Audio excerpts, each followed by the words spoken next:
Hi everyone, welcome to another Yarn Spinner unboxing video. Today we have something really special. We've got Yarn Spinner 3 here in the studio. Looking pretty good, very expensive looking. Snip. Hey, alright. Whoa. What have we got? Okay, so we've got a shirt. Ooh. Excellent. That's going to go really well with my existing wardrobe. It's a very good design. It's a really nice design, isn't it? We've got some instructional material. Which no one will read. No one ever does, that's fine. And, hey, cool. Stickers. Ooh, stickers. That's nice of them. That's very nice of them, yeah.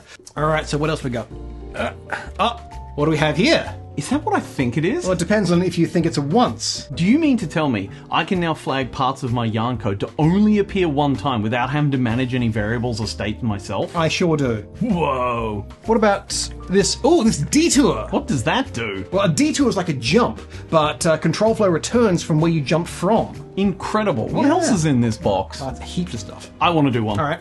Oh, incredible.